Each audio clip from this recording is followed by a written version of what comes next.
অবশেষে আজকে দক্ষিণবঙ্গের কিছু কিছু জেলাতে বৃষ্টিপাত দেখা যায়, যার মধ্যে থেকে মুর্শিদাবাদ। তো মুর্শিদাবাদের ক্ষেত্রে আজকের দিনকে ওই 2:30 থেকে 3টের মধ্যে বৃষ্টিপাত লক্ষ্য করা যায়, যেখানে জিয়াগঞ্জ, মুর্শিদাবাদ, এছাড়াও ভগবানগোলার দিকে কিছুটা হালকা থেকে মাঝারি বৃষ্টিপাত লক্ষ্য করা যায়। জিয়াগঞ্জের দিকে কিছুটা ভারী বৃষ্টিপাত লক্ষ্য করা গিয়েছে। এছাড়া কিন্তু আমি আপনাদেরকে বলে দিয়েছিলাম গতকালকের ভিডিওতে যে আজকের দিনকে ক্ষেত্রে বৃষ্টিপাত লক্ষ্য করা যাবে না, কিন্তু আগামী কালকের দিনকে ক্ষেত্রে দক্ষিণবঙ্গের কোন কোন জেলাতে বৃষ্টিপাতের সম্ভাবনা রয়েছে এবং এর সাথে সাথে এই মুহূর্তে যে একটা অসহ্যকর আর্দ্রতাজনিত অস্বস্তিকর গরম চলছে, সেই গরমের হাত থেকে কবে মুক্তি পাবে গোটা দক্ষিণবঙ্গবাসী এবং এর সাথে সাথে এই মুহূর্তে বাংলাদেশের ক্ষেত্রে বা আবহাওয়া পরিস্থিতি কীরকম হতে পারে, বর্ষা সম্পর্কে কি সব থেকে বড় লেটেস্ট আপডেট উঠে আসছে, তাই নিয়ে আমরা আজকের এই ভিডিওতে সম্পূর্ণ ডিটেলসে লেটেস্ট আপডেটের মাধ্যমে আলোচনা করব। তো অবশ্যই আপনি গোটা ভিডিওটাকে একদমই স্কিপ না করে দেখবেন এবং সাবস্ক্রাইব না করে রাখলে সাবস্ক্রাইবটা করে রাখবেন। তো সবার প্রথমে আমরা চলে আসলাম বজ্রবিদ্যুৎ সহ বৃষ্টিপাতের মোডে এবং ঠিক চলে আসবো আমরা কারেন্ট সিচুয়েশনে। এখান থেকে ধীরে ধীরে ট্র্যাকটাকে চালাবো এবং তারপরে আমি আপনাদেরকে দেখাবো যে পরিস্থিতি কোন দিকে যেতে পারে। তো দেখুন, ট্র্যাকটাকে চালিয়ে দিয়েছি।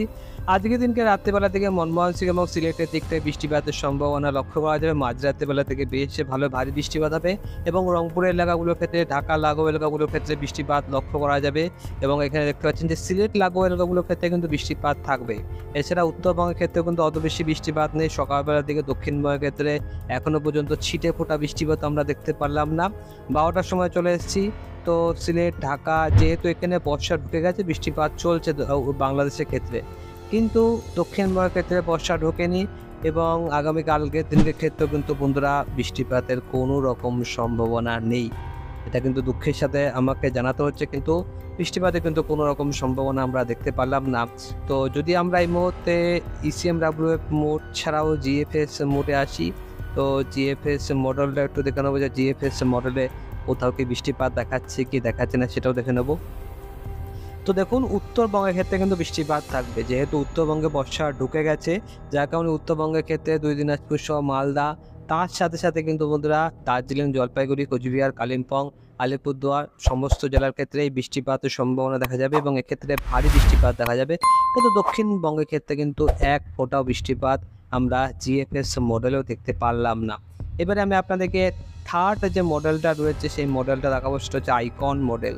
তো আইকন মডেলের ক্ষেত্রে দেখে নেব। তো দেখুন, 3টে মডেলের মধ্যে যদি 2টো মডেল জানিয়ে দেয় যে বৃষ্টি হবে না, তো সেক্ষেত্রে কিন্তু বৃষ্টিপাতের সম্ভাবনা অনেকটাই কম থাকে। কিন্তু তবুও আমরা একটু দেখে নেব যে দক্ষিণবঙ্গের ক্ষেত্রে বৃষ্টিপাত হবে কি হবে না। তো দেখুন, ঢাকার দিকে, মনমোহন সিং, সিলেট, রংপুর এই বিভাগগুলোর ক্ষেত্রে কিন্তু বৃষ্টিপাত হবে, কারণ একাধিক মডেল আমাদেরকে বারবার দেখাচ্ছে যে ওই সমস্ত এলাকা থেকে বৃষ্টিপাত হবে এবং ইতিমধ্যে আপনারা সকলেই জানেন যে এই মুহূর্তে দক্ষিণ পশ্চিম মৌসুমী বায়ু অনেকটা থমকে রয়েছে। তবে এই মুহূর্তে আমরা যেটা দেখতে পাচ্ছি যে খড়গপুর লাগোয়া এলাকাগুলোর ক্ষেত্রে, জয়সলমের দিকগুলোর ক্ষেত্রে খানিকটা মেঘলা আকাশ থাকতে পারে। তো এর থেকে বেশি কিন্তু কিছুই না।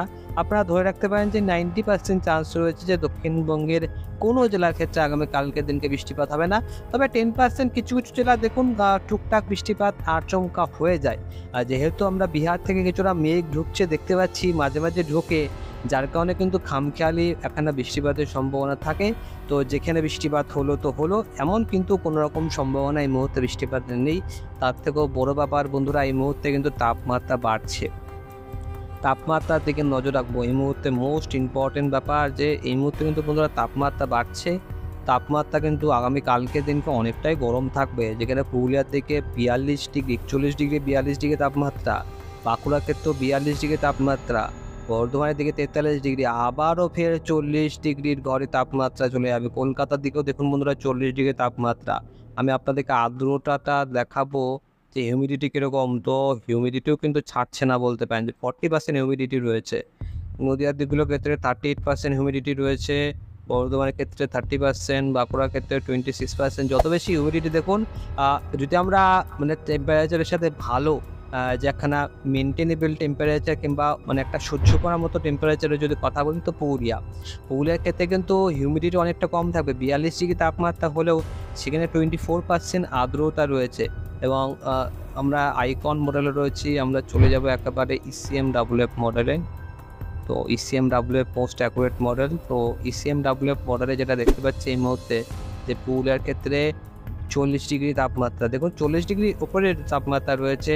বাঁকুড়ার ক্ষেত্রে 42 ডিগ্রি, নদিয়ার দিকে এসিএমডব্লিউ মডেলের মধ্যে তাপমাত্রা কম, কিন্তু দেখুন হিউমিডিটি দেখুন 61% হিউমিডিটি রয়েছে। তো ওভারঅল তাপমাত্রা সেই 40 ডিগ্রির উপরে কিন্তু আপনারা ফিল করবেন। যদিও বা তাপমাত্রা আক্ষরিক অর্থে টেম্পারেচারের যে একটা মিটার রয়েছে সেই মিটারে তাপমাত্রা কম দেখাবে, কিন্তু আমরা যে একখানা আর্দ্রতাজনিত অস্বস্তিকর একখানা গরমের যে ভাবটা পাবো সেটা কিন্তু 40 ডিগ্রির ওপরে থাকবে নদিয়া বলুন, বর্ধমান বলুন, কলকাতা বলুন, সমস্ত এলাকার ক্ষেত্রে। কারণ এখানে আর্দ্রতাটা বেশি রয়েছে। দেখুন এখানটা আর্দ্রতা 61%, কোথায় এখানটায় 20%, কোথায় 3 গুণ আর্দ্রতা রয়েছে। তো যেখানে আর্দ্রতা বেশি সেখানে অস্বস্তিটা বেশি থাকে। পৌরিয়াবাসীরা কিন্তু অত বেশি অস্বস্তিতে ভুগবে না, কারণ সেখানে আর্দ্রতা অনেকটা কম থাকে। তো 42 ডিগ্রির ওপরে কিন্তু তাপমাত্রা ফিল হবে নদিয়া, কলকাতা এই সমস্ত এলাকার ক্ষেত্রে। কিন্তু আপাতত হবে কিছু করার নেই।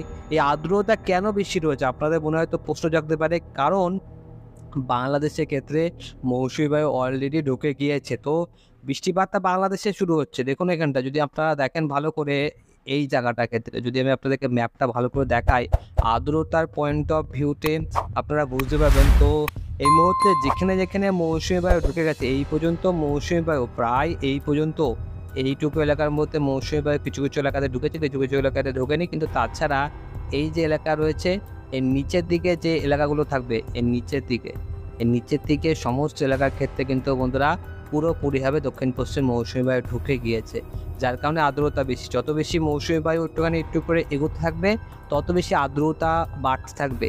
এবং দক্ষিণময় ক্ষেত্রে কেন আর্দ্রতা এই মুহূর্তে বেশি রয়েছে, কারণটা কিন্তু বন্ধুরা এই পর্যন্ত অলরেডি আপনাদেরকে একটু ভালো করে যদি দেখাই তো দেখতে পাবেন যে মোটামুটি এই পর্যন্ত দক্ষিণ পশ্চিম মৌসুমী বায়ু ঢুকে গেছে। এই পুরোপুরি এলাকা জুড়ে মৌসুমী বায়ু ঢুকে গেছে। তো এখানে যেহেতু বৃষ্টিপাত হচ্ছে, বাংলাদেশের একাধিক আশেপাশের এলাকার দিকে বৃষ্টিপাত হচ্ছে।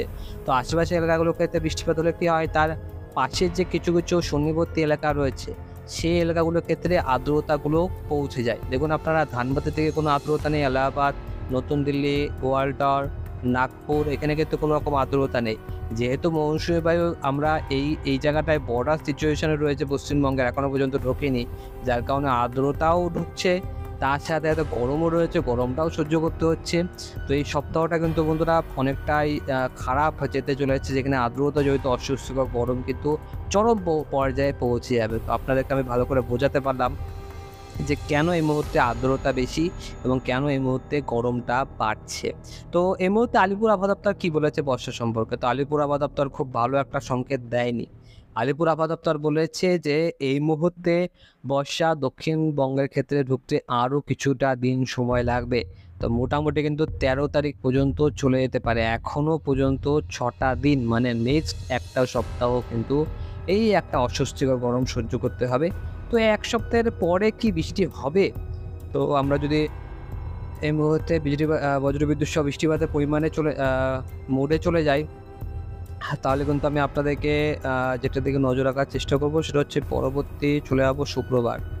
দেখুন পরবর্তী শুক্রবার কিংবা শনিবারের পরে বৃষ্টিপাত কিন্তু ধীরে ধীরে প্রবেশ করতে আরম্ভ করবে দক্ষিণবঙ্গের ক্ষেত্রে।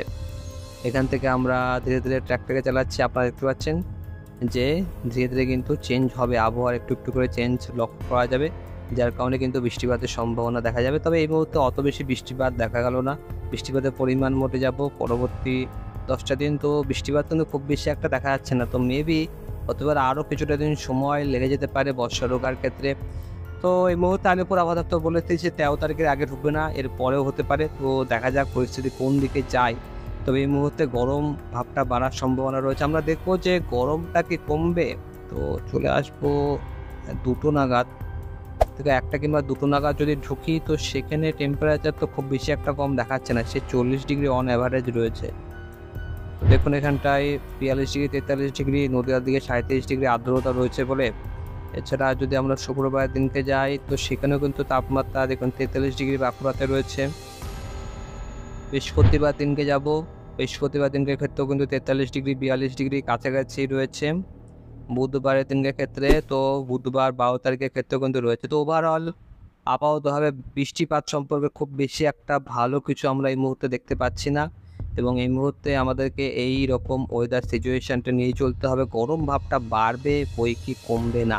এই মুহূর্তে। তো এবারে আমরা দেখে নেব আলিপুর আবহাওয়া দপ্তর এবং ভারতের মৌসুম ভবনের তরফ থেকে যে মৌসুমী বায়ুর একখানা লেটেস্ট রিপোর্ট দিয়েছে সেটা আমরা দেখে নেব।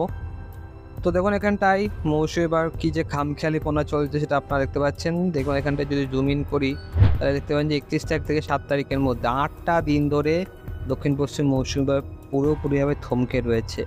অন্যদিকে যদি আপনারা দেখেন দক্ষিণ ভারতের ক্ষেত্রে, যেটা আমি আপনাদেরকে আর্দ্রতার যে মডেল রয়েছে সেখানে দেখাচ্ছিলাম, যে 6 তারিখ থেকে 7 তারিখ এখানে কিন্তু ঢুকে গিয়েছে। দক্ষিণ ভারতের ক্ষেত্রে কিন্তু মৌসুমী বায়ু খুব তাড়াতাড়ি অগ্রগতি নিচ্ছে, কিন্তু পশ্চিমবঙ্গের ক্ষেত্রে কিন্তু মৌসুমী বায়ু এই মুহূর্তে ঢুকছে না, যার কারণে অস্বস্তি অনেকটা বেড়ে গেছে। তো আপাততভাবে কিছুই করার নেই, এরকম ওয়েদার নিয়েই চলতে হবে। আর যাদের বাড়িতে এসি রয়েছে তাদের তো কোনো সমস্যাই নেই, কিন্তু যাদের নেই তাদের কিন্তু আসল মহা সমস্যা পড়ে রয়েছে। তো আপনাকে অসংখ্য ধন্যবাদ এই ভিডিওটা শুরু থেকে শেষ পর্যন্ত দেখার জন্য।